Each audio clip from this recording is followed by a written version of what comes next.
अच्छी बहू बनना है तो ननद और सास को उपहार देती रहो वरना। अरे भाभी, आप तो बहुत कंजूस हो गई हैं। हमने कहना क्या छोड़ दिया, आपने तो अपना हाथ ही मोड़ लिया। क्या जय भैया के पैसों पर बस आपका ही अधिकार है या फिर उनकी माँ बहन का भी है? देख रही हूँ अपने मायके वालों को उपहार देने में तो आप कमी नहीं करती। वो पैसे भी तो मेरे भाई के ही हैं, फिर आप हमें कैसे भूल जाती हैं? बबीता अपनी भाभी निशा से फ़ोन पर कहती है, ये तो भाभी ही होती हैं जिस पर ननद की चलती है, वरना आप अपनी भाभी को या अपने भाई को ऐसे शब्दों से कभी घायल नहीं करती। थोड़ी देर तक भाभी और ननद में बातें हुई, फिर निशा ने फ़ोन रख दिया। जय वहीं पास में बैठे थे, बोले, तुम दोनों का रिश्ता ही मजाक मस्ती वाला है। अगर वो कुछ बात कह भी देती है तो सुनने में क्या हर्ज है। सालों तक सुनती ही आई हूँ। जब तक उपहार का लेन देन होता रहा तब तक मैं अच्छी भाभी बनी रही। अब जब से मैं अपने हाथ पीछे की हूँ तो एक बुरी भाभी और बुरी बहू बनकर रह गई हूँ। बात यहीं तक ख़त्म नहीं होगी, देखना थोड़ी देर में मम्मी जी आपकी बहन की शिकायतों का टोकरा लेकर आएंगी, क्योंकि आपकी बहन इतने में नहीं मानेगी। थोड़ी देर बाद वैसा ही हुआ जैसा निशा ने सोचा था। उसकी सास कमला जी आईं और बोली, बहू, हमने तुम्हें कहना क्या छोड़ दिया, तुम तो रिश्तों की मर्यादा ही भूल गई। हम इस उम्र में भी अपने ससुराल के रिश्तों को निभा रहे हैं और तुमसे एक ननद नहीं संभल पाती है। निशा मुस्कुराकर बोली, मम्मी जी, मैंने भी अपने समय में इन रिश्तों को बहुत संभाला और कितने ही कड़वे घूंट पीकर मुस्कुराती रही। शायद आप भूल गईं, पर मैं नहीं भूली हूँ। हाँ, वो बात अलग है कि पहले सब कुछ देखते हुए भी मैं चुप रहती थी और अब जब दर्द होता है तो कह देती हूँ, बस इतना ही फ़र्क आया है। कमला जी तो मुंह बनाकर चली गईं, पर निशा वहीं बालकनी में बैठ गई और पुराने ख्यालों में खो गई। निशा को आज भी याद है वो दिन जब वो बहू बनकर उस घर में आई थी। कितना कुछ बदल गया। बीते हुए कल और आज में कोई कह सकता है कि ये वही सास है जो कभी निशा को पलकों पर रखती थी, आज वही उससे खिंची खिंची रहती हैं। जब निशा नई बहू थी तो बात ही कुछ और थी। गलत बात पर जब उसे कोई टोकता तो वो कुछ नहीं कहती थी और सही हो या गलत कभी सवाल नहीं करती थी। माँ ने जो कहा था, बेटा वो ससुराल है, मायका नहीं कि हर बात तुम्हारी मानी जाएगी, तो सोच समझ कर ही बोलना। कुछ महीनों तक तो यूं ही चलता रहा।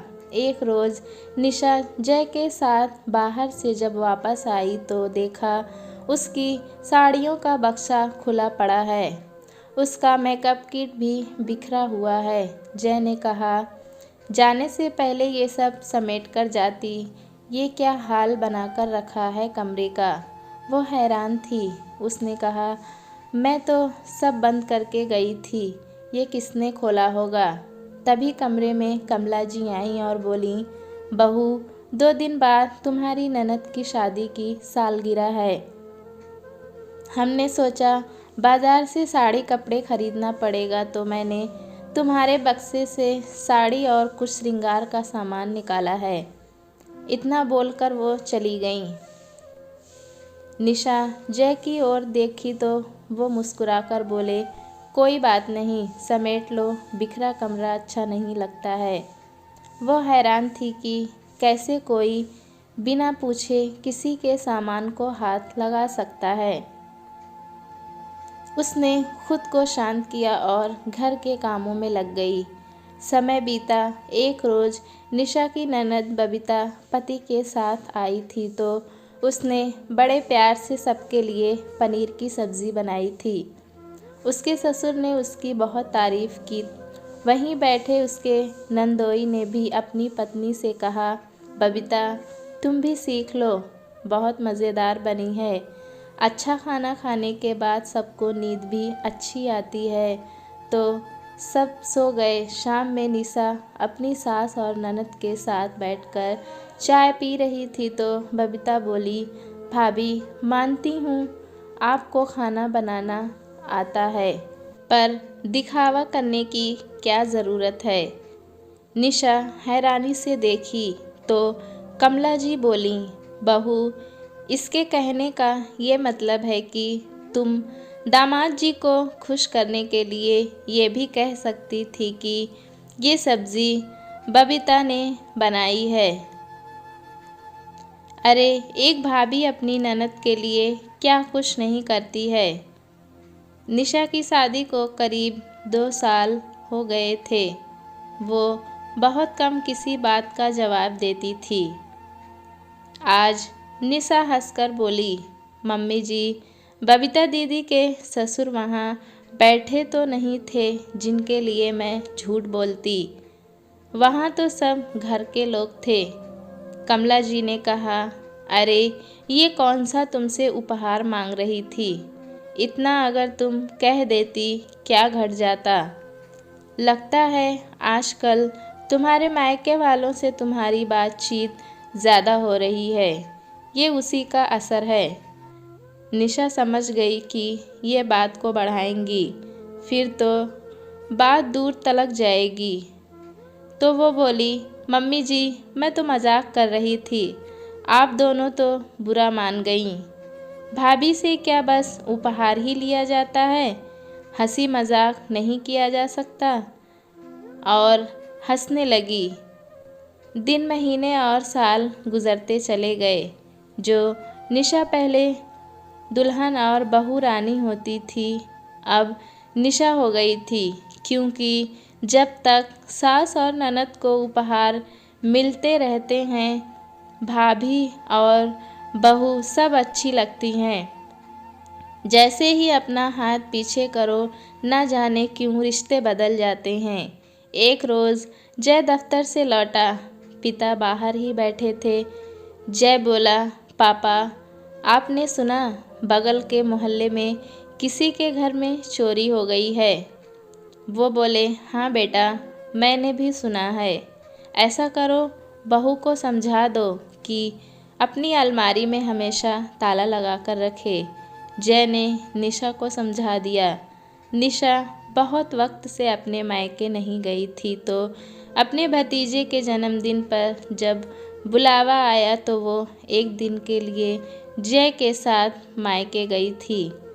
अगले दिन दोपहर तक वो लौटकर आई। घर में घुसते ही कमला जी बोली, क्यों निशा हम क्या चोर हैं जो अलमारी में ताला मार कर गई थी।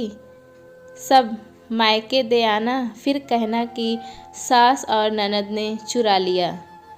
दोनों पति पत्नी हैरान थे।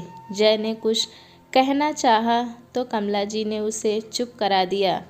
निशा बोली, मम्मी जी बुरा मत मानिएगा, पर मैंने तो बस अपने सामान को ताला लगाया है। मैं जितना बर्दाश्त करती हूँ आप उतना ही कहती जाती हैं। और मेरा मायका इतना भी गरीब नहीं कि दी हुई चीज़ों को वापस ले। और वो अपने कमरे में चली गई। कमला जी बोली, देखा आपने देखा इसके तेवर। सास ननद को उपहार देने में इसे मिर्ची लगती है और भतीजे के जन्मदिन पर थैला भर कर उपहार ले गई होगी। ससुर बोले, तुम्हें हो क्या गया है। अगर वो चीज़ों को संभाल कर रखती है तो इसमें क्या बुराई है। कमला जी बोली, आप तो रहने ही दीजिए, आपको उसमें कभी कोई कमी दिखती ही नहीं। जब रोज़ रोज़ एक ही बात हो तो लोग उसे अहमियत देना छोड़ देते हैं। तो निशा ने भी बातों को टालना शुरू किया। कुछ महीनों बाद ननद नंदोई आए तो निशा चाय बना रही थी। अचानक उसके घर से फ़ोन आया कि उसकी माँ की तबीयत बहुत ख़राब है। निशा तुरंत जय को बोली। वो बोले, तुम ऐसा करो, एक बैग में कुछ कपड़े रख लो, मैं तुम्हें छोड़ आता हूँ। पता नहीं कितना समय लगेगा। निशा का मायका पास में ही था। बबीता धीरे से कमला जी से बोली, माँ, भाभी मायके जा रही हैं और तुमसे पूछने की भी ज़रूरत नहीं हुई। इस घर में आपकी कोई इज्जत है कि नहीं। निशा जल्दी में निकल रही थी तो कमला जी बोली, निशा कहाँ जा रही हो? घर में तुम्हारी ननद और नंदोई आए हैं। मायके जा रही हूँ, निशा बोली। मम्मी जी, मेरी माँ की तबीयत खराब है। कमला जी रसोई की तरफ देखकर बोली, इतनी भी क्या खराब है कि चाय गैस पर छोड़कर जा रही हो? निशा के सब्र का बांध टूट गया। वो बोली, मम्मी जी बस कीजिए, इस वक्त ननद और चाय से ज़्यादा मेरी माँ है। निशा जय की तरफ देखी और बोली, आप चलेंगे या मैं चली जाऊँ? जय उसके साथ घर से बाहर निकल गया। बाहर ससुर को जब इस बात का पता चला तो वो बोले, बहू इत्मीनान से जाओ और वहाँ रुकना पड़े तो रुक जाना। जय निशा को छोड़कर वापस आ गया। करीब 3 दिन बाद जब निशा की माँ की तबीयत संभल गई तो वो वापस आ गई। जैसे ही निशा ने चौखट के अंदर पैर रखा, कमला जी बोली, आ गई बहू रानी, कुछ दिन और रुक जाती, तुम्हारे बिना यहाँ कुछ घट नहीं रहा था। जैसे बोल कर गई थी, मुझे तो लगा वापस ही नहीं आओगी। और ये क्या खाली हाथ आई हो? कोई उपहार नहीं मिला तुम्हारे मायके से? निशा बोली, मुझे याद है वो दिन जब इसी दरवाजे पर आपने मेरा एक बहू के रूप में स्वागत किया था। जब तक गलत बात सुनती रही, आपको और आपकी बेटी को अपनी सभी चीज़ों को उपहार के रूप में देती तो मैं अच्छी बहू और भाभी थी। आज अपनी माँ के लिए इस चौखट से कदम बाहर क्या निकाला और सही बात क्या बोली, मैं तो बुरी बन गई मम्मी जी। और निशा की आंखें भर आई। उसके ससुर आगे बढ़े और बोले, अंदर जाओ बहू, ये तुम्हारा घर है। निशा के अंदर जाते ही उसके ससुर कमला जी से बोले, तुम्हारे जैसी सास की वजह से एक अच्छी बहू भी बुरी बन जाती है। बेटी मेहमान होती है जिसे उपहार देकर विदा कर दिया जाता है और बहू घर की लक्ष्मी है। कल को इसने हमें ठुकरा दिया तो तुम्हारी बेटी भी झांकने नहीं आएगी कि हम किस हाल में हैं, जिसकी जिम्मेदार तुम खुद होगी। जय जब दफ्तर से लौट कर आया, उसे सारी बात पता चली तो वो कमला जी के पास गया और बोला, माँ, जहाँ तक अलमारी बंद करने की बात थी वो मैंने निशा से ही कहा था। आप जानती हैं आजकल चोरी कितनी बढ़ती जा रही है।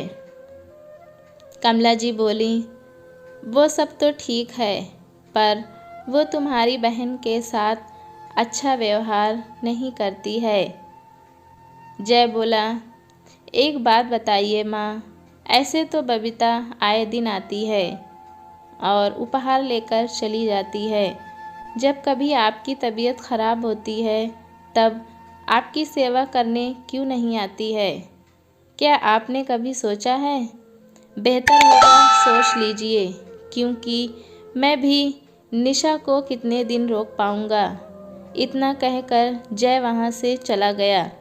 समझदार के लिए इशारा ही काफ़ी होता है। तो बेटे की बात सुनकर कमला जी को जैसे सांप सूंघ गया। बाद में पति ने समझाया तो शायद उन्हें अपनी गलती का एहसास हुआ। पर कुछ लोग सुधरते हैं तो, पर पूरी तरह नहीं, पर बहुत ज़्यादा से थोड़ा भी अच्छा ही होता है। जिन्हें दूसरों की ज़िंदगी में बिना कड़वाहट घोले चैन नहीं मिलता, वो तो बोलने का बहाना ढूंढ ही लेते हैं। कमला जी और बबीता कभी न कभी घुमा फिरा कर निशा को सुना ही देती थीं, पर अब ये वो निशा नहीं रही जो बस सुनकर बर्दाश्त कर ले। अब कोई भी त्यौहार आने से पहले ही निशा बबीता का उपहार पहले ही उसे भिजवा देती थी, ताकि घर आकर वो माँ के साथ मिलकर कोई खिचड़ी ना पकाए और घर के अच्छे खासे माहौल को ख़राब ना करे। रिश्तों को क्या सिर्फ उपहार देकर ही संभाला और महसूस किया जा सकता है? ऐसा क्यों होता है जब एक लड़की नई बहू बनकर आती है तो उसे सर माथे पर रखते हैं और जब वो गलत बात पर सर उठाती है तो उसे दबाने की कोशिश की जाती है। दोस्तों, कहानी कैसी लगी हमें कमेंट में ज़रूर बताएं। चैनल पे नए हैं तो एक लाइक और सब्सक्राइब करना ना भूलें।